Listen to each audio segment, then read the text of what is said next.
Candace. And I'm Ripley. And I'm John. And this is Comicsplaining. The show where it's the second verse, same as the first. Ooh. Hopefully not, actually. Hopefully not the same. Yeah, actually, no. I want a new verse, a verse that doesn't have weird endings and, no, not weird endings, bad endings. There you go. Bad. Just bad. I feel like they didn't used to be so bad at the beginning of the season. Were they really so bad? I don't... Because I feel like they got worse. Well, the thing is, at the beginning, the stories were much smaller. Yeah. So I think it wasn't really quite as impactful. And also, it's not when as... the endings were shitty. It's not also... It doesn't make... It, when Professor X wanders in and starts mind-wiping people, you kind of understand because he's kind of that guy. But what were the stakes? What was in danger? The Vanisher was gonna steal plans from the Pentagon? Oh no! When Odin comes in and, I don't know, undoes everything that has happened imaginable. Fuck. I guess we do have to touch on that, saying as... not only just... Okay, wiping the minds of everyone involved is one thing. Sure, that does kind of take away the stakes. But it's somehow not as bad as literally undoing everything. Just redo! Reboot. I guess we do have to really address the whole Odin undoes everything, because it will come up several times in the next few minutes. Because, as we promised, this is Season 2, but before we get to Season 2, we need to polish this off with our Season 1 retrospective. We came up with some... You call them Stan Superlatives. Yes, that is what I called them. It's very Stan. So you know how when you graduate, everybody had to vote, who's the hottest bitch, who's going to be the most successful? Yeah, it's definitely, they phrased it exactly that way. Yes. Biggest dick in the class. Yeah. Is that metaphorical dick or is that literal dick? Unclear. I think we can kind of go back and forth, really, depending on how the class is feeling. There's an argument to be made. Anyway, we threw some of the stuff with Stan, and we decided to vote on some Stan Superlatives. So, most of them are Thor, just because there was way more Thor with Stan than there was X-Men. X-Men was only, 20 issues? Right about, yeah. It may have been exactly 20, or it might have been 19. Yeah, and most of those were pretty unmemorable. There were a couple good ones. There was the Juggernaut, and the first appearance of the Sentinels wasn't too bad. But on the other hand, we have been reading Stan's Thor for the past year.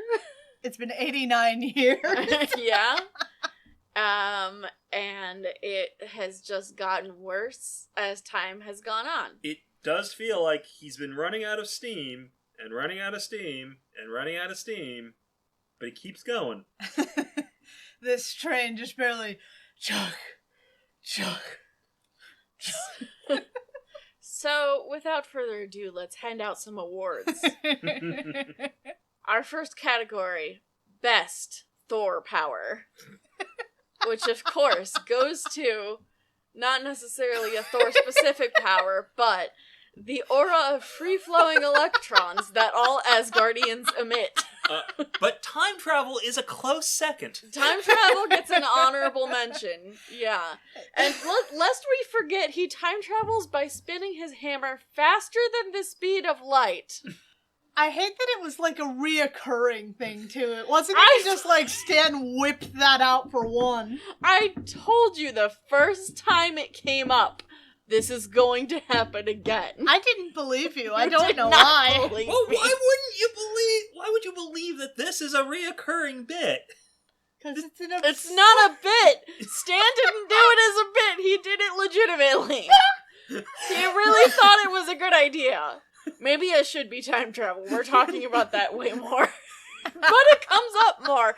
The aura of free-flowing electrons only comes up once. And it's so funny. It is very funny. That one time. The one time free-flowing electrons. Why? I was gonna pull up the issues that these occurred in, but I didn't even know where I was going to start to find that one. That's a good question. I don't think anyone's been keeping track of weird Thor powers. So it wasn't really worth it to me. Also, free-flowing electrons is really hard to say. Yeah. Free-flowing electron, yeah. Free-flowing is hard to say. Yeah, Fuck. it's the first two words.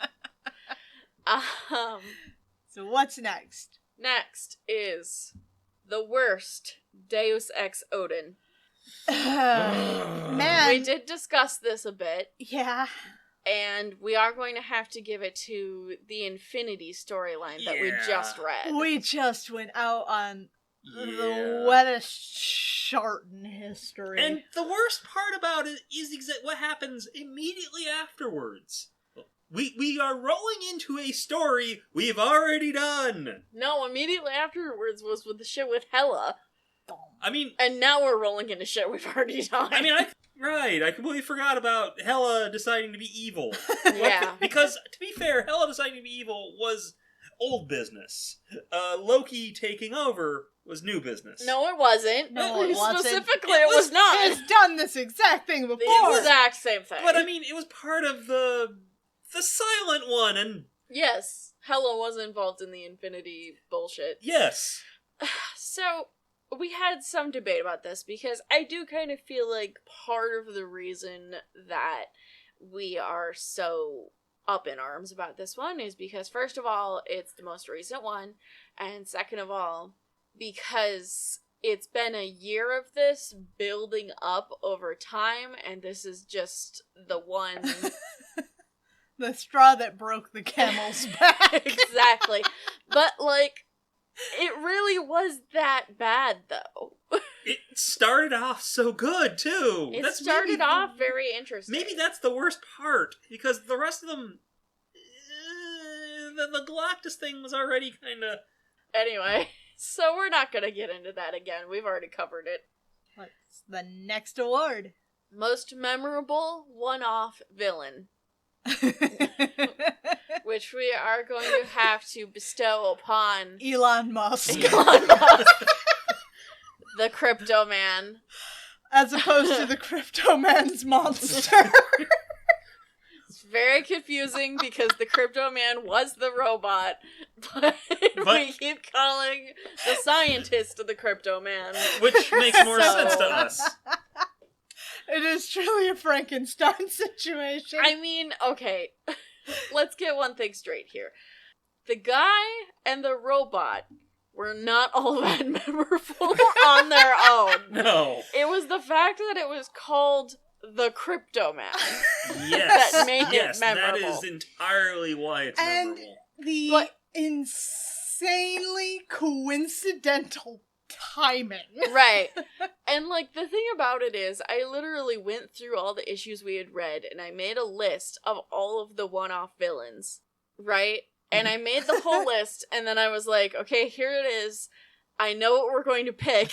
But I made a list anyway. Because none of the other characters on that list were even remotely as memorable. I mean, that's probably why they never came back. Exactly. This is comic books. You can bring anyone back. If you didn't, there's a reason for that. They're not going to bring the Crypto Man back. I'm sorry. What's our next award? It is the best stupid Loki plan. I mean... Which is another recent one. Yeah. But undeniably the worst. Was definitely... Face Off, starring Nick Cage and John Travolta. Yep, that's the one. I don't know. I do think stealing... Wow, new fan cast, actually. I do think stealing Odin's ring and becoming king of Asgard somehow... That's so par for the course, though. The fact that he did it twice understands Okay, wrong. the second time is definitely worse than the first time, Yes. but I don't think that makes it a stupid plan. True. The plan itself... Okay, It's more the reaction of the entire populace of Asgard I don't know. that's I stupid. Right. Yeah. Well, he's got the ring, there's nothing we can do. Even Odin... Loki tells Odin to go into the Odin sleep. Odin says, There's oh nothing well. I can do. And he does. When the first time, he literally woke up and was like, the ring doesn't do anything, idiot. but, like, Face Off, the inconsistency of fucking Face Off. The fucking premise to begin with, before you even get into the inconsistencies. Why would you want to swap faces anyway? You know how to use your powers. I mean, I guess to frame Thor, but stupid. Well, the idea was that Loki was assuming Thor's identity, and while also kind of forcing Thor to deal with the punishment that they would normally get. But the problem with that is that swapping their faces gave them each other's powers for some reason. For some fucking reason. And then Stan switches it to swapping bodies, which I assume he forgot what happened in the earlier comic. Very confusingly represented. Yeah. That was... Yeah. It was in a league of its own, to be honest. And again, we've gone through this whole list trying to think. But, like, we did. I Nothing. do love how Stan, the second time he did the Odin ring situation, forgot the rules of what stealing Odin's ring is about. I don't know if he forgot or just didn't care. Yeah. Because it really does, like I said. Oh, he did also leave the book, so it's like, yeah. Sounds like a you problem. Do you think he cared enough to try to remember? I said it when we were recording that issue. I really think that he did just decide that was a good idea, that he wanted to do better.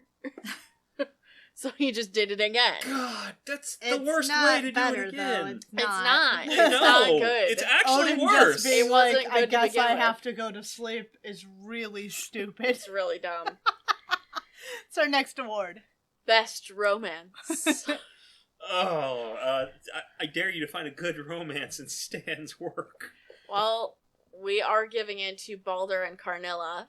I did suggest our accidental bisexual throuple, but that seems less intentional. Yeah. No, I'm not saying Balder and Carnilla is a good relationship, but it is a funny It is an relationship. entertaining one. Yes. That is that's the point. It's not a good relationship, whatever the foundation is based on. I mean, okay.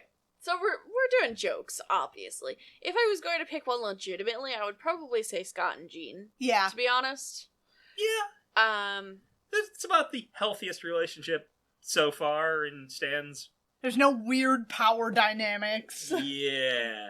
But, like, as a joke, yeah, Balder and Carnilla, absolutely. It's funny, though. Fucking Balder hiding in his room because he's got a boner. The most entertaining melodrama. I'm all about it. And It's Carnilla incredible. is just so much. She is. She kind of actually genuinely just likes him. Yeah, she does. I love it. Balder, you could get away with so much if you just turned her to good.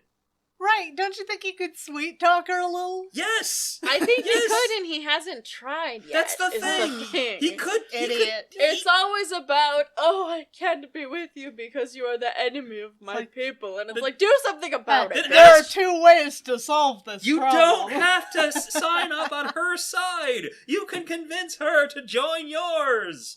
Make friends with your enemies. That's the X-Men way. No, that would require Stan to not be writing. Yeah. True. He's How- done it a couple times. How often did he make them friends? Mimic. Mimic. Mimic. Mimic. And Mimic. Mimic. The Mimic sucks too. He really does. And he died like an idiot. Oh, God. So that's what Stan thinks about going to the good side. You're gonna die like an idiot. Yeah, I did have very black and white villains. Well, we have one more. What's our last category? Best reoccurring character introduction. And this is the only one that's not a Thor character. We are giving it to the Juggernaut because that was honestly one of the best issues that Stan has ever written, I would say. You're telling me that the introduction of Carl wasn't great? Oh, Carl. We haven't seen Carl in so long. No, but he's a reoccurring character. I didn't know Yes. he was from Thor. You did not. Yeah, the Juggernaut's introduction was so good, just how long it takes before you see him, and just the rising dread. Right? And he actually is as impressive as he's been billed. So, I think that's the best. That might actually be Yeah. among some of the best work Stan did for these. There's other things in other comics. Oh, I'm sure he's done some more noteworthy stuff than this. There's that comic that is the inspiration for that scene in Spider-Man Homecoming where he's lifting the stuff off that him. was Stan? That was a Stan story. Damn! It's an old Stan story, too. It's right near the beginning of the run, I think. Oh man, we're getting like Stan in his later years. Well, we've had some Stan earlier, and it was better. Yeah, he Felt better, anyway. it really is true. Some writers just do not age That's the well. thing, he was at it for quite a while, and that's something we will actually eventually start running into with Chris, is that once he starts getting to the tail end of this run, it's like, okay, let's just keep going. Please, God, end it. And then I wanted him back. Oh no. I mean, 20 pages every month is a big ask. And how many of them he was writing. And how many Right. words per page, how many storylines Oh, to keep because he track could of. be a wordy motherfucker when he wanted to. Yeah, I've gathered. I mean, at the beginning, Thor comics was all just one-off after one-off after one-off. True.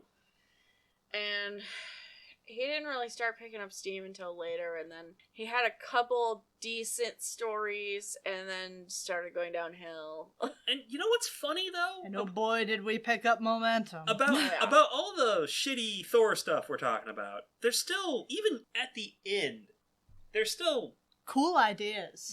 glimpses of something better. Like Infinity at the start was really a lot of interesting stuff and great visuals and great potential. The visuals were incredible, but that wasn't Stan. That wasn't Stan. And you know what? Even when Loki took over Asgard with the ring the second time, their little sibling fight was like, mwah. It was dumb, but it was dumb in a perfect sibling Stan on the fight family way. dynamic is really entertaining. Yeah. Even when he's writing trash, he knows how to write a family having dumb sibling fights.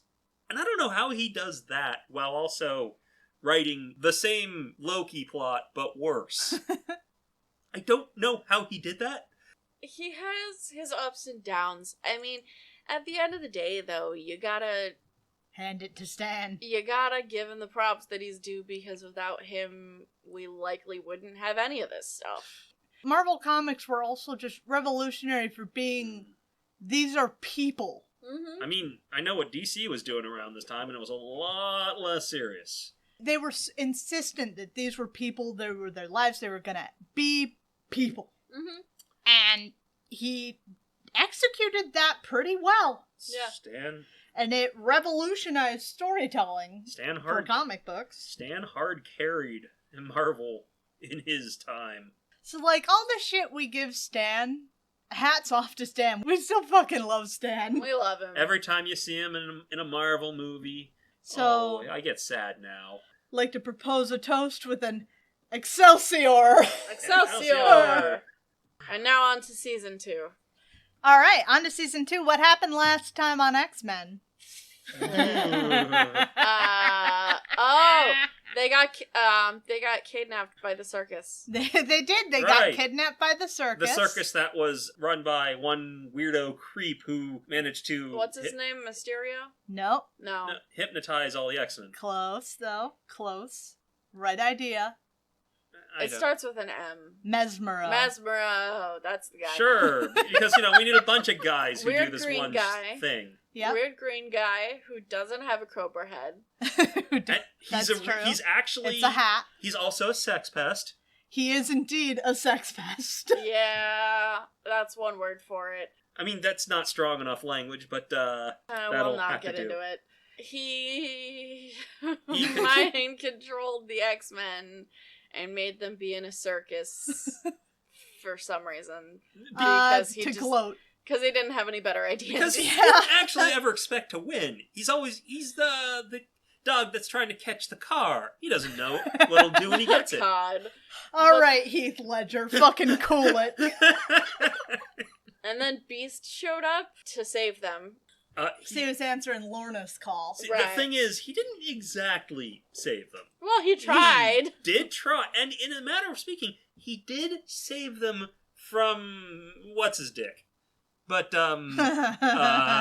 unfortunately, there was a bigger, badder bad waiting in the wings. Indeed, Magneto was there. And Magneto... In top form. Yes, he was just waiting for them to show up so he could display that he had actually taken out the other guy. Right. And then he kidnapped them all in a wooden stagecoach that he could just magnet away. Which he then magneted all the way to the South Pole. Yep. They were intercepted by... Brazilian fighters? I think it was Brazilian. They never really mentioned, but that was about where geographically they would have been. But when they were intercepted, the pilots were just freaking the fuck out because it's a stagecoach that they're chasing, and no one would believe them. Right. There's no way anyone would ever believe them. And then Magneto chucked Mesmero out the back. And they were able to somehow intercept the body. No. Magneto was floating it down to Earth. They were just kind of following him. I wasn't going to mention that because it was funnier the way I said it. But it's easier for them to bring a guy back home, even if it's a dead guy or whatever, than it is to chase a floating stagecoach. So it flies all the way to the South Pole, where we discover Magneto's secret lair is some weird underground thing inside a volcano. We also forgot to mention that Magneto's like, I'm not Lorna's dad. I've never met this motherfucker. Right. Yes, and Scott was like, I thought Mesmero was your buddy. And I don't know. Magneto's like, I've never met the man. And then he throws him out the back. And then he threw him out the It's really incredible. You really think he's just killing him? So they got to his secret volcano base, and they fought a little bit, but they all got their asses kicked. Important thing. The reason Scott thought Magneto was Lorna's dad was because Magneto says that was a robot.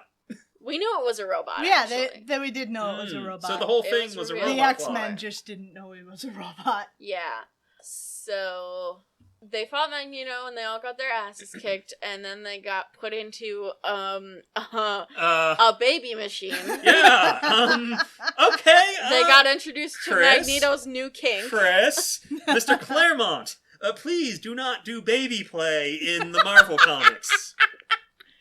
So basically, they are helpless as children, and they have a robot nanny to look after them, and that's where they are. And there would be stories and things happened in them. And we're not going to talk about one of them. Nah, we mostly covered what happened in the one, because it was just Mesmero hypnotizing Jean and the rest of the X-Men. Being gross. Yeah. And the second one was dumb. The second one was dumb and nothing. Jean dropped a lake in a forest. Right. And then put it back. Yep. And but the fish are probably dead anyway. The fish are fine. She's a phoenix. Oh god, the fish experience death and then rebirth.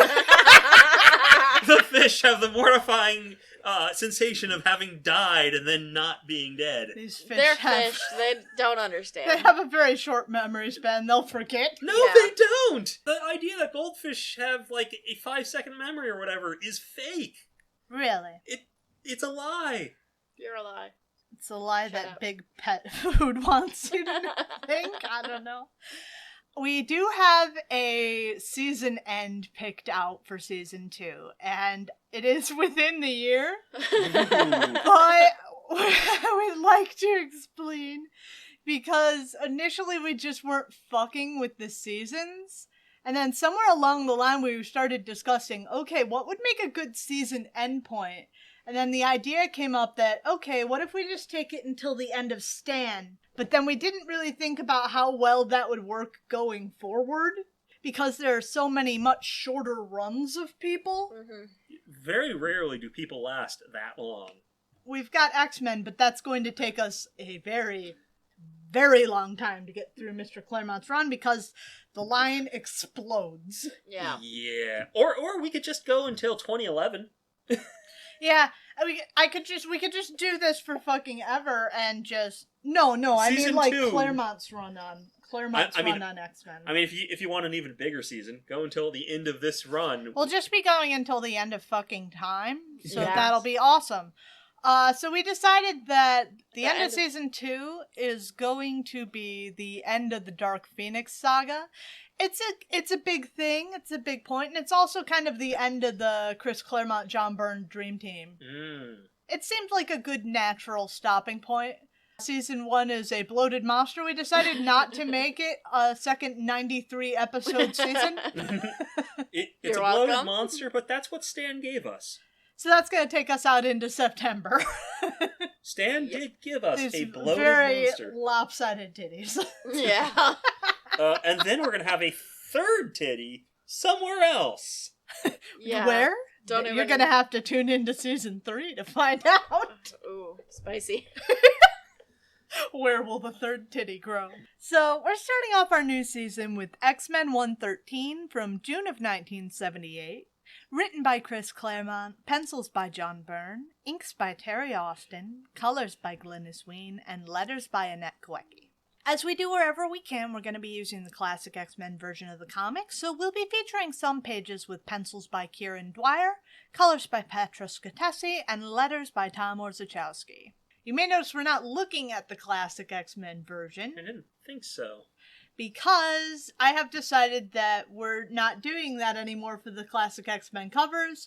They tend to spoil everything because the stories have already run by the time they're rerunning them. They assume we know what's in them. Right. So we're pulling up the X-Men covers from now on and then jumping over to the classic X-Men books, and you guys have to close your eyes while I do it. But that does beg a question. Why is there space for a barcode on a mid-70s comic? I don't know when Barcode started. Could have sworn it was like the 80s. I think it is. Fuck if I know. You can actually look at this one because we know everything about it and it's kind of funny. Oh, hey! Oh yeah, there's nothing to know here. Yeah, because this one also has a barcode space, but this one's like stylized. It's also newer. Yeah, and you can tell it's newer. But the next one you guys can't look at. So, I think it's safe to say right off the back that Magneto is back on his bullshit. And before the Australian military here at Woolmera even knows what hit them, Magneto's torn through their defenses, apparently only the latest in a series of such raids in the region. When the dust settles, there's only fire and wreckage left in his wake. Ooh, boy. Though the Australians refuse to disclose what the hell it was he actually made off with. Australia, Our what are you doing? Our helpful BBC correspondent lets us know, for once, just why the fuck no one is doing anything about this. God. Apparently the Fantastic Four aren't picking up the phone this time because they're not actually Fantastic Fouring. They have disbanded, so I guess it's fair that they're not picking up the phone. Oh, this is one of the million times that they disbanded. God damn it, Fantastic Four, stop doing that! They also bother to note that the Champions have disbanded, though I don't think that the Aussies were exactly champing at the bit for their help. I don't think the Champions in that form come back. No. The Avengers are under house arrest, and where are the X-Men? House arrest. We just don't know. In the Mediterranean, we find Lilandra soaking up the sun in what appears to be a bathing cap, troubling over what sort of future she may have with Charles after the end of her exile. Luxuriating slightly less is Charles Xavier, visibly worn and drenched in sweat. On noticing his condition, Lilandra rushes to his side, where Charles confesses that he can no longer telepathically reach his X-Men. Oh no. While Lilandra can in good conscience try to reassure him that there could be any number of reasons for that, we know better. We do. We know fully well about gay baby jail. Emphasis on the baby. For as mentioned earlier, Magneto has indeed imprisoned the X-Men in baby chairs that rob them of their ability. This robot nanny is kind of hot. Yeah. Chris. Oh, I mean, that would really be John. True. But you don't think John got notes about how hot the robot maid nanny lady should be? I think he had his own input. Sure. Oh God, they probably got along on a lot of things. Oh no, so much of what makes this it's what it called is. synergy. God. I was going to call it collaboration. I like her brushing Beast's fur. Yeah. Is she gonna brush Kurt too? He's also furry. Yeah, it's much shorter fur though. Well, you can get a different brush. Well, luckily for them, Magneto left Nanny in charge of his naughty children. Nanny being the name of his nanny bot. Oh no. Dressed in a French maid's costume for some fucking reason. Uh-huh. Yep. Yeah. She tends one by one to her charges, attempting to feed Wolverine and brushing Beast's luxurious fur with further promises of baths and story times to come. Chris then graces us with a mostly useless fucking page. This is an addition for classic X-Men. This was a great addition. Very helpful. Oh no, we can't use our powers to free ourselves. We get this twice on this page. The only saving grace is Ororo's presence of mind in the situation. I feel it could be something that could set off her claustrophobia, but I could be wrong there. I mean, I imagine everyone experiences that differently. Uh-huh. So that was a great addition from the pages of classic X-Men. Especially since, even then, it's established the next page! As apparently, Storm has been carefully watching and testing her bodily control, with the baffling explanation that at 6 months she already had really good coordination. Oh. Okay. Okay. Bitch, you don't even remember that. You're so full of shit. She thrashes violently in her seat, throwing her head forward. At first, nothing happens, but on her second try, the motion dislodges her tiara, sending it tumbling onto her tray. Carefully, she leans forward, ever so carefully, freeing one of her lockpicks from the headdress with her tongue. That seems kind of uncomfortable to wear on your head. Also, yeah, this panel is uncomfortably hot. I was noticing that, yes. I was actually noticing how hot she is on this entire page. She really is. They drew her really well here. Is Chris being weird about Ororo here? I don't really think so. He's being stupid, but I don't think he's being weird in the way I intended that space. Okay, no. Fair. I mean, John? John might be being a little weird about her. I don't know. Yeah, no, John. I fully approve of John's choices. By the way, we haven't mentioned it before, but we're still playing bingo. Yeah, so we if are. you hear us asking weird random questions, it's because we're trying to clarify if we can mark off a bingo space. That man knows how to draw a set of lips. Indeed. Anyway. Slowly, carefully, she slides the pick along her tongue until she's able to clench it between her teeth. Aurora then focuses her efforts on her handcuffs, leaning forward to work the lockpick with her teeth. You remember the Oliver Twist portion of Aurora's backstory where she worked with a roving gang of street urchins? Yes, mostly because of how out of place it seemed from her introduction. Well, it's time for her to refamiliarize herself with her lock-picking skills if the X-Men have any hope of getting out of here.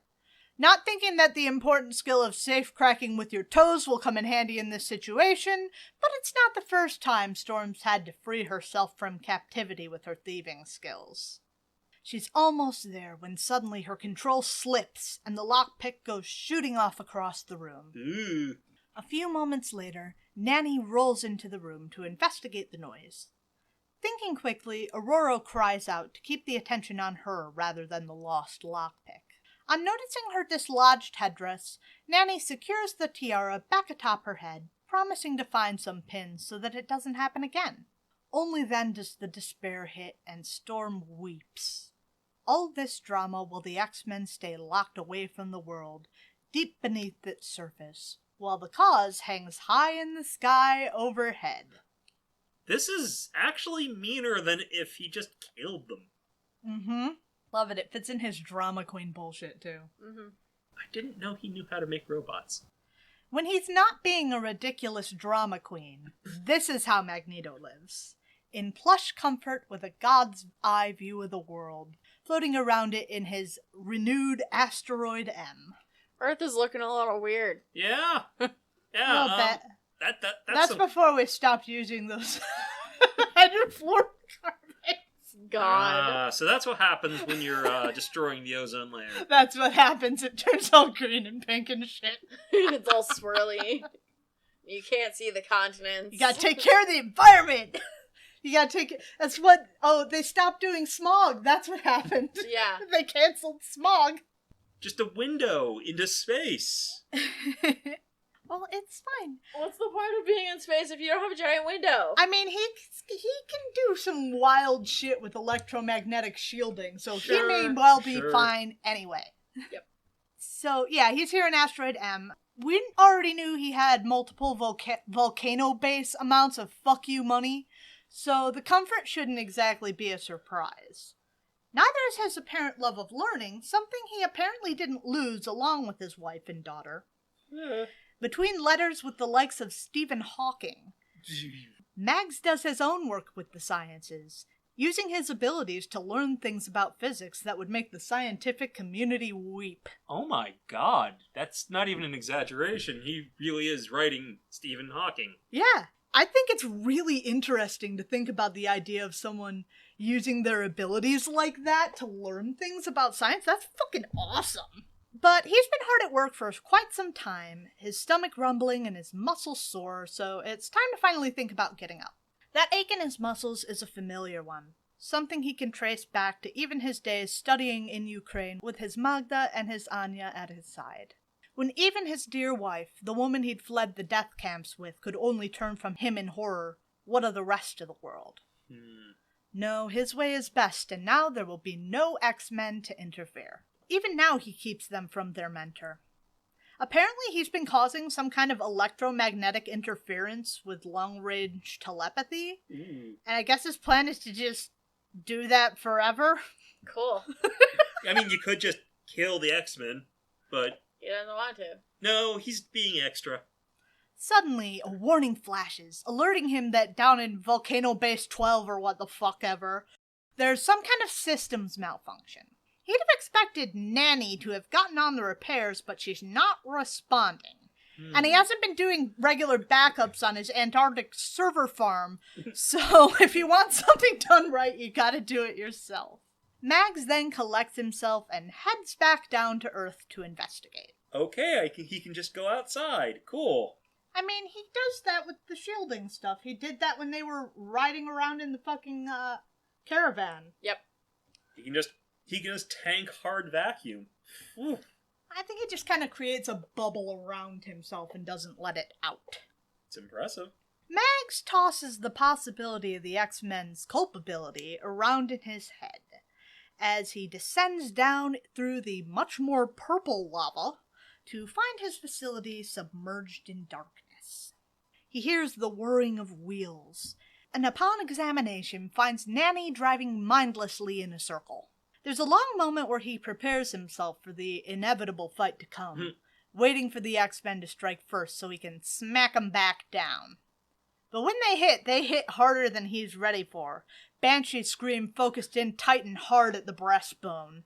So apparently Scott now bothered to teach the X-Men how to fight Magneto. Yeah, now seems like the best moment when you're fucking locked into a fucking machine that you can't break out of. Okay, so now I think it's finally time. Yeah, now, I should have taught you this ages ago, but no, it could wait. Because now they are working like a well-oiled machine, linked together by Jean's telepathy.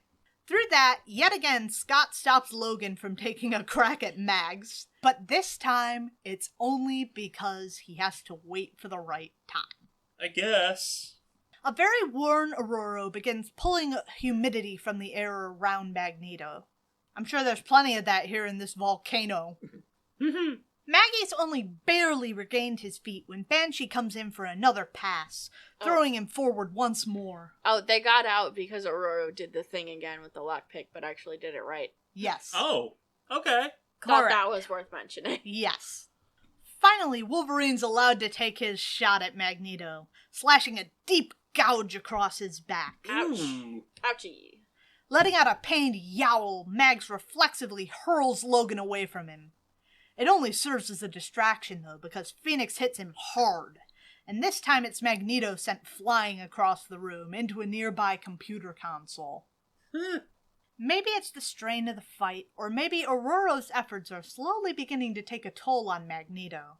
As he picks himself back up, he's sweating up a storm. He doesn't get the chance to get off the back foot, though. Colossus is immediately upon him, hammering him again and again with his giant metal fists, not allowing him the focus he needs to use Piotr as a weapon against his friends the third time. He's, actually not supposed to be doing this. Oh boy. Yeah.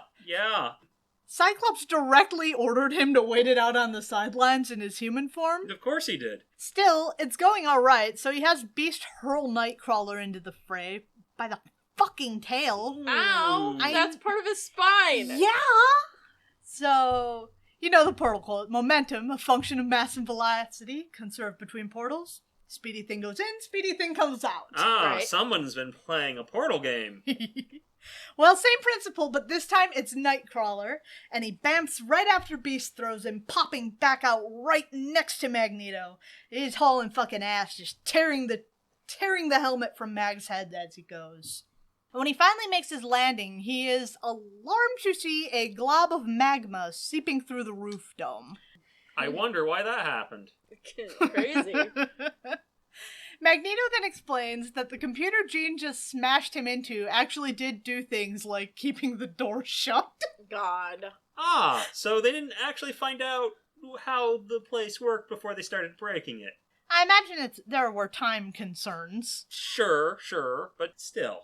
With bigger fish to fry, everyone stops fighting, scrambling for solutions. Kurt suggests that Magneto just take them back out the way it came in, but Mags is like, you guys just ruined my awesome volcano base. Fuck you. Maybe if you wanted to ride back home from the club, you shouldn't have kissed my boyfriend, you bitch. I'm leaving. God. I mean, I've already checked off Magneto as a drama queen, so... Did you? Yeah. That means I get it, too. Yeah. I mean, he's been a drama queen right along. He always is, though. He is. That's why you can pretty much check it off anytime Magneto appears. Yeah, I realized, okay... I just didn't want to jump the gun on it. I don't think it's You jumping wanted to wait for the best. I don't think it's Right. jumping the gun, seeing him in his, asteroid base. Lava begins to flow into the facility in earnest, and soon it's all the X-Men can do to flee. Beast tackles Phoenix out of the way of an incoming lava flow, and the pair are separated from the rest of the X-Men, all while Magneto makes good on his escape, injured and running on fumes by the time he makes it to the surface. Regretfully, Magneto looks down on the wreckage of his facility, really kicking himself about getting lazy about making regular backups. He flies back off to Asteroid M to recover, and for a short while, nothing happens, before suddenly from below erupts the form of the Phoenix. As the Firebird fades, Hank McCoy and Jean Grey emerge into the harsh gale of an Antarctic night. As it fades, Hank McCoy and Jean Grey emerge into the harsh gale of an Antarctic night. For a moment, Jean wavers on her feet before finally collapsing from the strain. Beast picks her up and carries her off in search of help, but where? Before collapsing for just a moment to top her. To be continued? Question mark. Rip those two, and they were never heard from again. So how would you rate that? 4. Yeah, damn. I'm there. I'm pretty much right there. 4. How do you think CMRO went on it? 2. 3 something. 4.4. Okay. Nice. Our next story is going to be the Beast story from Classic X-Men 19 from November of 1987, written by Chris Claremont, penciled and inked by John Bolton, colored by Nelson Yomtov, and lettered by Tom Orzechowski. Nelson Yomtov's a new name for us, so what's his deal? Well, he seems eccentric. He's worked all over the industry and was an editor at Marvel for a decent chunk of time, but is also a published author on 2 subjects, baseball and conspiracy theories. Okay. Cool. He consulted in some fucking way with Major League Baseball, and is apparently also a jazz harmonica player. Huh. Huh. A real Renaissance man. Truly. A fun fact, I got all this information on the Transformers wiki, and let me tell you, they have a whole segment dragging Nelson Yomtov's art for crimes that are frankly pretty commonplace. So let's see, bold in the brash or belongs in the trash? Oh boy. So imagine you're a real piece of shit. And the worst kind. Uh-huh. The one that's a part of the system. You did terrible things, knowingly, consciously, unrepentantly, with the certainty that you would never be held accountable for it. And then you lost. But you're still the victim, right? You had to flee to South America, where you only get to order people around a castle full of military hardware. Oh, what a cruel fate for a sack of shit Nazi. Oh boy. A bitch thought. So we've got the scene set pretty well. We've got a Wolfenstein level ripped and raring to go, just waiting for our protagonist. When one of the guards spots a man approaching down the road, he first orders him to identify himself. But when he refuses to answer, refuses to stop, the alarm is sounded. A whole bunch more guards pile out onto the wall, drawing their guns on the lone stranger as he continues his approach. When he finally stands at the base of the fortress's walls, Magneto smiles for a brief moment before kicking down the door, so to speak. Alright, this is the point where if I had marked it off before, I would say Magneto was a drama queen. Yeah, I love it. I'm always here for Magneto Nazi Hunter. Also love this velour tracksuit. Yeah, this is quite a look. I'm not sure how I feel about it. It really is a velour tracksuit, though. With, like, rubber boots. It's a look. And a chunky belt. Uh-huh. He tears the gate from its hinges, leaving that segment of wall to crumble away, and then he continues on his forward march. Yeah, this isn't how Wolfenstein usually goes. No, he's done some cheat codes. Nothing can stop him. Bullets ricochet away. All their fancied tanks and toys are nothing but playthings to be tossed about at will. Nothing to get between he and his quarry, Hans Richter of the SS. Rank-wise, I think Obersturmbannführer is Lieutenant Colonel. I'm gonna be 100% with you. I don't actually know what Lieutenant Colonel would actually mean. I have no context, but I looked up how to pronounce it, so I was not going to let that stop me. And wouldn't you know, Hans skipped out on Nuremberg. Oh, tisk tisk, Hans. But we know they'd love your excuse of I was just following orders. Mags fashions up a pair of handcuffs for Richter, leaving him in place while he explores the office, explaining that Hans's fate will be left for the Israelis to decide. Yeah, back this time, the Israelis were not kind to, no, not particularly. Yeah, Nuremberg was... I can't imagine why. Believe it or not, you were probably better off going to Nuremberg than you were getting whatever justice Israel was willing to offer. Meet out. Yeah, meet out is a little more on the nose. With a casual wave of the hand, Richter's vault swings open, piled high with shameful secrets and pilfered treasures. Before Mags has a chance to investigate further, he's clenched mid-sentence with an explosion of pain in his head. It passes quickly, leaving him with the suspicion that he may have overexerted himself. Finally, he's free to pore over the Nazis' files, though, reading until he finds something he can use. Something spelling out his entire spy organization. And once he's got it, Magneto picks up the phone, calling in his catch to his handlers.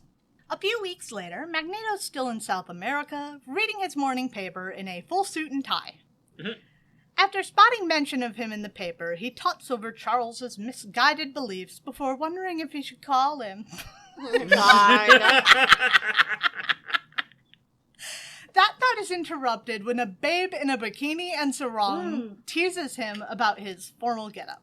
It seems said babe is his doctor, who is definitely practicing good professional judgment at this time and place. Great job. When next we meet them, Isabel, the doctor, is garbed up in an evening gown. The two caught in an embrace before Mags suddenly cuts it off. Isabel reminds him too much of Magda, and that reopens a whole bunch of emotional wounds, which to her credit the doc does try to stitch up, reassuring him that he's still a good man. She's practically holding him up when another of his spells washes over him. Isabel comments that he should be in the hospital, something that she's definitely doing a good job reinforcing by instead being here dancing with him. God. Trying to help Mags loosen up, Isabel gives him a massage, working the muscles of his back as he lays on the bed.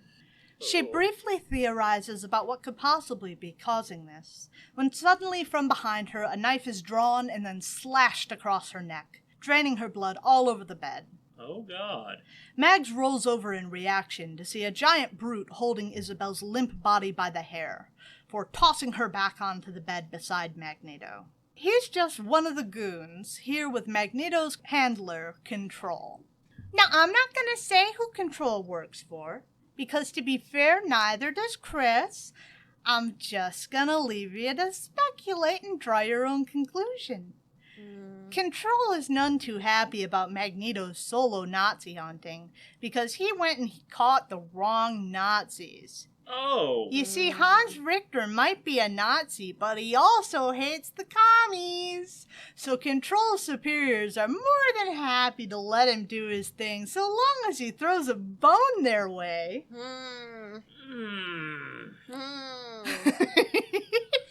Very subtle, Chris. Wow. Furious at both Isabel's death and their betrayal, Magneto lashes out with his magnetism, only to be flung back himself. Control then opens his suit jacket, revealing that the vest for his 3-piece suit is some aluminum foil piece of shit that will reflect Maggie's powers back at him 10 times over. How? They then draw their guns, ready to finish this. But I guess this might be like a bulletproof vest kind of deal where it's a one-time only thing, because when Mags explodes the room, he seems to be doing just fine. I mean... Or maybe the dude was just overly confident. Yeah. Yeah. There is some art on this page, by the way. Yeah, I think I'm definitely coming down on the side of the Transformers wiki. I mean, this wasn't looking bad earlier. Where's his chin? Where's his nose?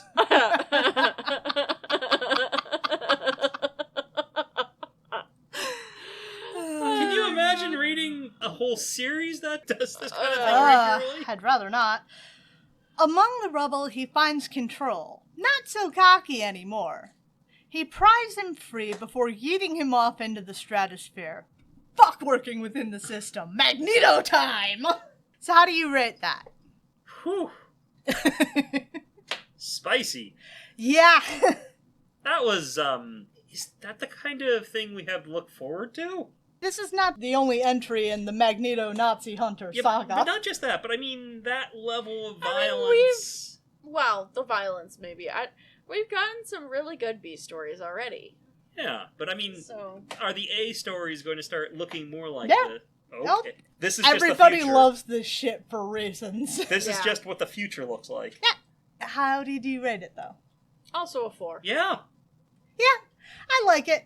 I think 3.5. I'm at Barring 3.5. some mistakes with the art. Feel bad about Michelle. Oh, that poor woman. Whatever her name is. What was her name?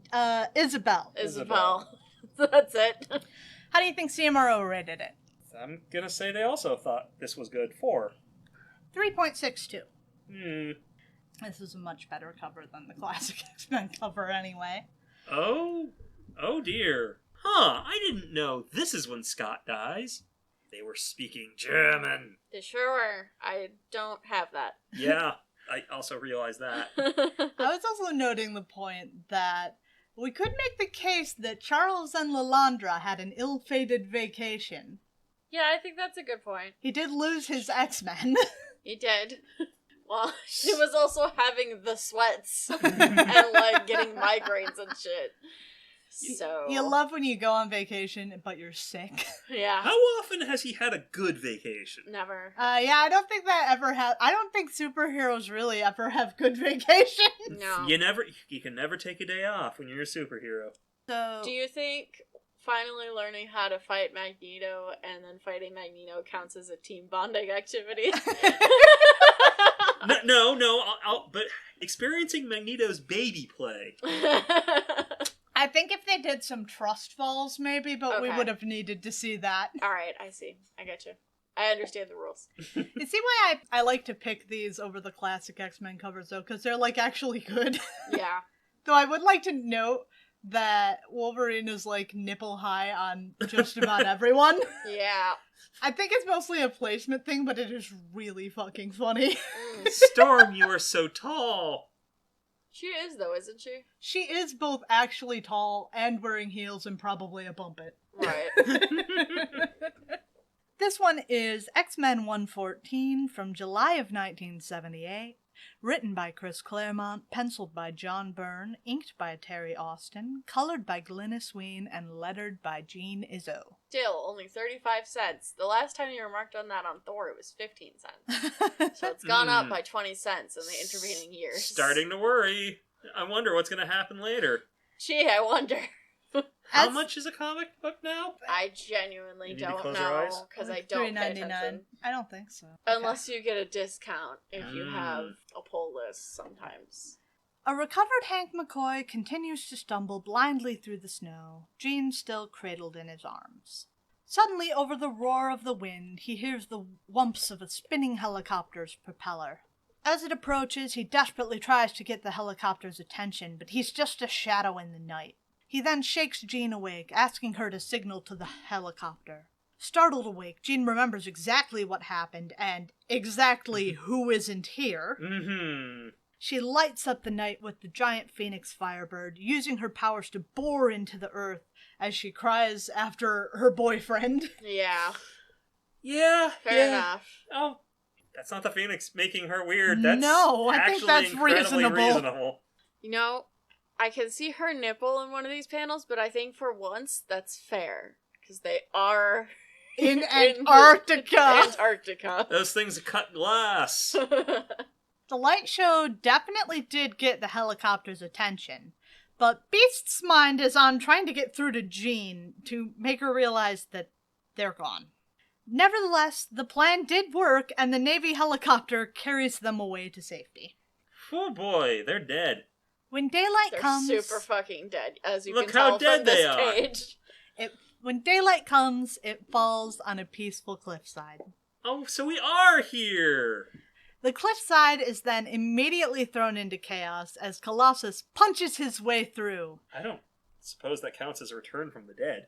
Nope, I don't think it I was does. about to ask I that, think so. it only counts if the comic treats them as dead, you know? So you need, like, Which they are, though. the No, comic they're did not. for 1 second, treated them as dead. I think immediately showing that they're not dead is like the opposite of that. Fine. Fine, God. You never let me have any fun. The X-Men then emerge, blinking into the sudden brightness. Apparently Scott has also not told the new X-Men about the Savage Land because they're all fairly surprised. Oh, I don't have Savage Land time. Also, the way you wrote it makes me feel like I want to put it in the Adventure Time theme song, but I don't think it would work. Legitimately, Scott, Party. what else haven't you told the new X-Men about? You didn't tell them about Magneto. You didn't tell them about the Savage Land. I mean, they haven't been together all that long. But they've been together long enough that I feel like he needs to be touching some of these bases. Like, okay, what... Just have a weekly PowerPoint where you cover a new thing. Cover some of the weirder shit you've done, like the weird not cold place in Antarctica that has dinosaurs. Just wait until it comes up. That's fine. That's always worked out so well before. Flashing back to the X-Men's escape, Cyclops had asked Wolverine for a south-southeast bearing before boring them a tunnel the fuck on out of there with his eyes. This is not the only time he's going to do this. I see Wolverine being a tough guy for a very good reason. I think it's reasonable to be a tough guy. Even if he can survive this, which, knowing his later shenanigans, he can technically survive this. He would be buried in molten rock, and whatever lives will be embedded in said molten rock. Not a great time. Yeah, that's a hell. That's hell. There's still the lava, but with Storm's efforts, she manages to keep it at bay behind them. Finally safe, the only threat left is suffocation, so everyone takes their turn pushing ahead, including Banshee, whose scream deafens Wolverine. But it got the job done, and now finally free, Sean and Ororo take to the skies to celebrate their survival. Sean hears the screams from below just a moment too late before he's clasped in the giant meaty talons of a pterosaur. Ooh. It's not content with just the one flyer, though, and continues pursuing Storm. Weakened by the fight, she's unable to come to Banshee's defense, but Wolverine and Colossus bust out a fastball special. Wolvie's got, his bare, hairy chest open. Two titty windows over each nipple. And it's so important that his chest is hairy. Oh yeah, they've specifically put in the effort to make it hairy. No, it's good. He needs to be hairy. He does. Logan tears into the pterosaur, and it drops Banshee in its shock. But Wolvie isn't done, and indeed rides the dino all the way down, slashing and stabbing the whole way, his friends just watching in stunned awe as it crashes to the ground. I mean, there's no kill like overkill. Syke soon gets the group moving to find Wolverine, but it's not because he's worried about him being hurt. It's because he's worried about him causing some other problem. That's fair! That is Very entirely fair! Think about the kind of guy he He'll is. be fine. We just need to stop him from starting honestly, shit. He's in his element here in a weird way, but he is also an invasive species. He will kill. So he will completely destroy the ecosystem. He does actually note that he's like, I think I'm gonna like this place. Yep. Their arrival hasn't gone unnoticed, but given the whole crashing a dinosaur into the jungle thing, that's probably not a huge shock.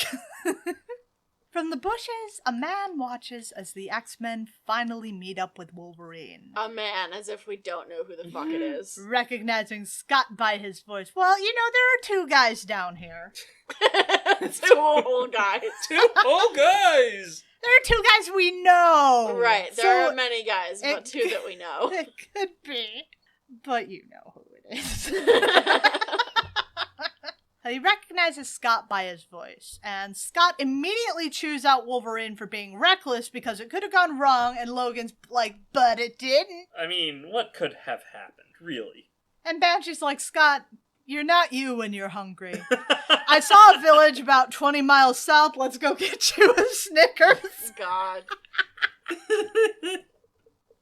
And so they head south, their observer noting approvingly at there being mutants. At McMurdo Sound Research Base, Hank has Cap on video call, explaining the situation. But they're on house arrest. Well, I mean, they still have phones. What are they on house arrest for? I don't know. I don't remember. I should know. I don't. Okay.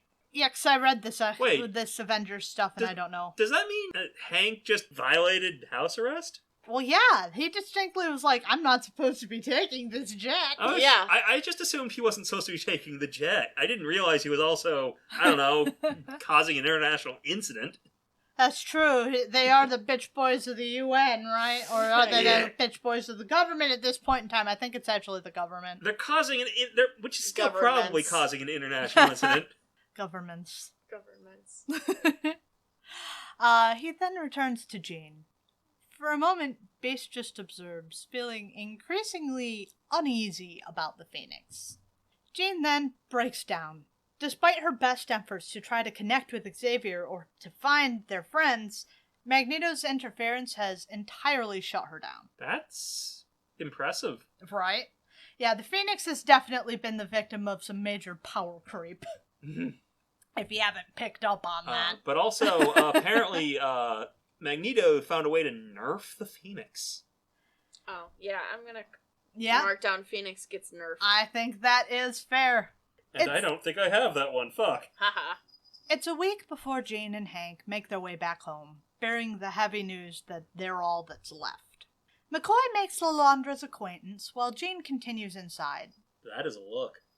Her mind is a tempest of emotion and memories.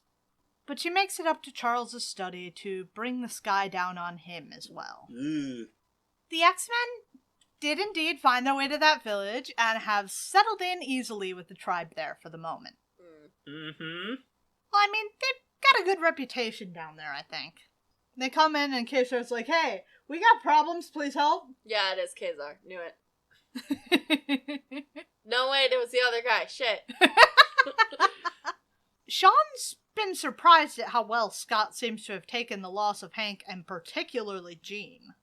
It's fine, it's fine. Yeah, they're totally dead. Yeah. Holding steady as he manages relations with the chief. It's not Sean's kind of place, but it is Ororo's. It reminds her of her home in Kenya. I don't know if that's true. I don't know anything about Kenya's climate. And she's getting very comfortable. Yes, she passes ways with Sean before heading off for a swim, thoughts dwelling on Jean. She's not the only one. Scott sits at the waterfront, shaving the past few days of beard growth from his cheeks. Mm-hmm. Sean isn't the only one troubled by Scott's reaction to all this. He doesn't feel too comfortable about his numb non-reaction himself, fixated mostly on logistics. Mm-hmm. How to tell Charles.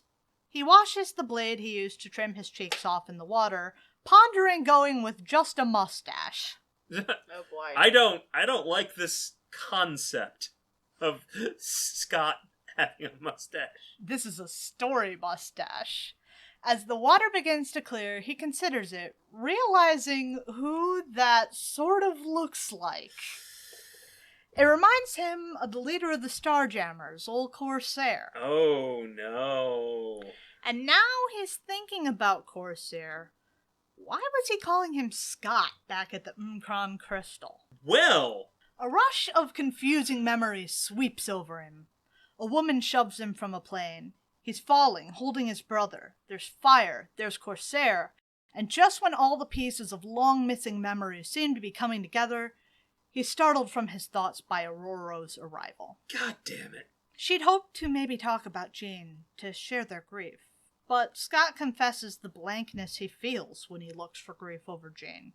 Between this and all the confusion in the wake of Jean's transformation, he doesn't know what to think. Ororo then questions if Scott really does love Jean, or just his idea of what she was. Oof. The question burns in him, tormenting himself with the question, worrying that after his life in the orphanage, desperately pining for all the things he'd eventually got, friends, family, love, maybe it was just the idea of her. Please finish shaving. He tears himself apart over it, begging to understand why he feels this way.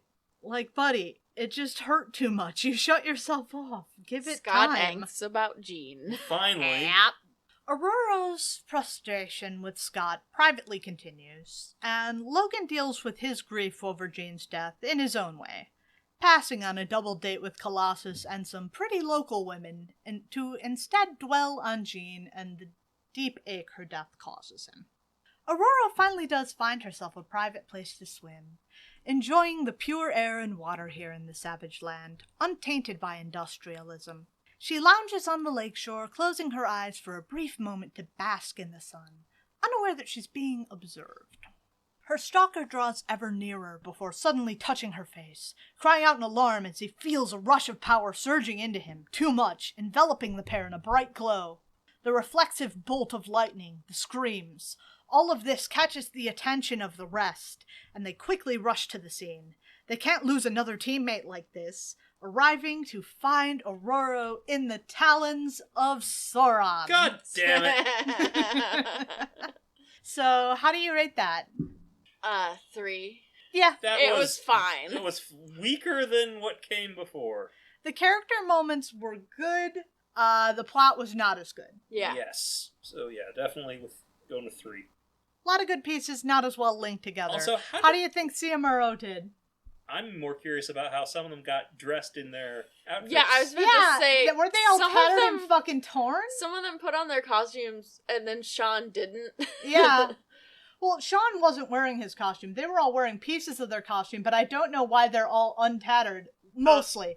Logan, I understand, because he distinctly noted that he was sewing up his clothes. Okay. Sewing up those giant titty holes, sure. Yeah.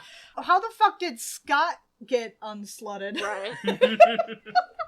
I don't know, and we will never find out. I'm really debating. I've been debating with myself for a long time when I start putting the space Scott as a slut. I frankly think it could go already, given the Eric the Red thing. Yeah. I mean... Scott's just a little bit of a hoe. Yes.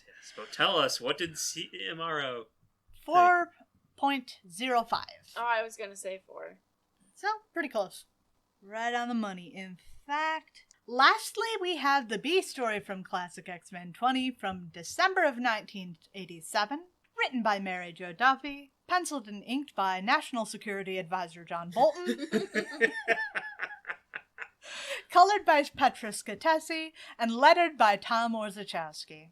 Ororo stands at the front of a church, clad in one ugly, frumpy-ass wedding gown, here to marry Catholic Tony Stark before the eyes of God and all of her friends. What? What? Huh? He's not actually Tony. But I feel like there's more questions than that. But when she turns to kiss her groom, she sees a shrinking skeleton of a man, flesh clinging loosely to his bones. And out in the crowd, too, her friends decay to horrors before her eyes. As the crowd closes in on her, Ororo finally takes to the skies, fleeing from the church. I'm not sure how or where. I'm very confused about the geometry of her escape. Huh. But it really doesn't matter all that much. She awakens with a start in some kind of ramshackle room, her arms somehow injured. Suddenly the door to the room is knocked in by, presumably, Jack. That's the name on his jumpsuit anyway. Jack's this gaunt, balding, creepy-looking guy, and he's got a knife, but even if he didn't, if Jack showed up in an episode of Scooby-Doo, you don't even have to unmask the monster, you know it's Jack!